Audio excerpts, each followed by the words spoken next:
Paulo Freire.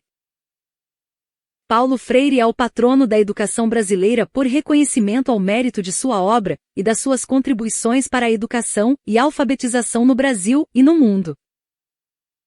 Paulo Regluz Neves Freire, de 1921 a 1997, foi um educador, escritor e filósofo pernambucano, tendo sua formação inicial em Direito.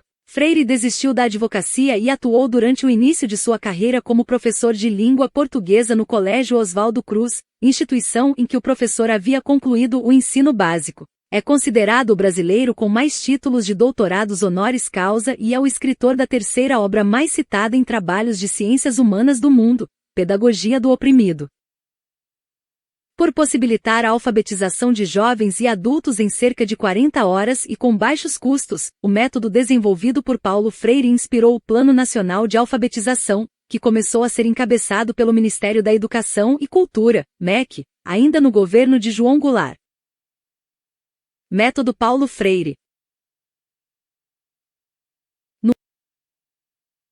No auge da Guerra Fria, os Estados Unidos lançaram um projeto chamado Aliança para o Progresso, que visava alavancar o processo de crescimento econômico e acabar com o que o bloco capitalista entendia como crescente comunismo, que vinha assolando a América Latina. No entendimento de quem liderou o projeto, a erradicação do analfabetismo seria uma maneira de frear a ascensão socialista. O Brasil foi um dos contemplados pelo projeto, e no Nordeste, ainda como fase experimental, a cidade de Angicos, no Rio Grande do Norte, foi uma das primeiras grandes experiências de tentativa de erradicação do analfabetismo. Paulo Freire elaborou o projeto, formou uma comissão de coordenadores e treinou professores para aplicar o plano. Em 40 horas, percorridas durante quase um mês, 300 jovens e adultos foram alfabetizados pelo método desenvolvido por Freire. O educador brasileiro criticava o modelo de educação que ele chamava de educação bancária.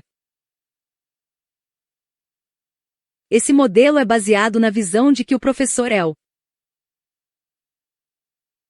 centro do processo e detentor do conhecimento das matérias, sendo o responsável por depositar aquilo que sabe em seus alunos. Freire falava da importância de pensar-se em uma educação capaz de reconhecer a cultura do educando e agir com base nela, naquela realidade, pois somente assim ela faria sentido para aquele que vai ser alfabetizado. Nas palavras do filósofo: a leitura do mundo precede a leitura da palavra, daí que a posterior leitura desta não possa prescindir da continuidade da leitura daquele.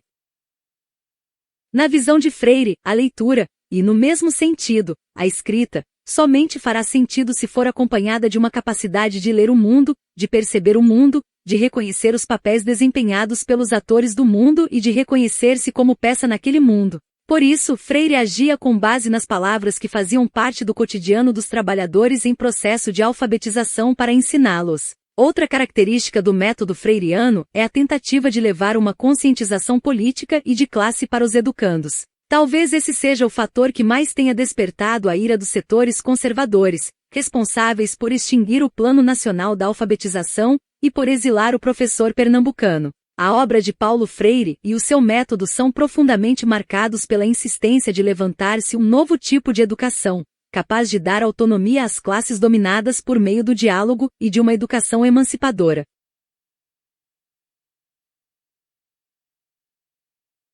Para quem se simpatiza com as ideias do filósofo pernambucano, essa tarefa é necessária para a criação de um novo Brasil, mais justo e igualitário.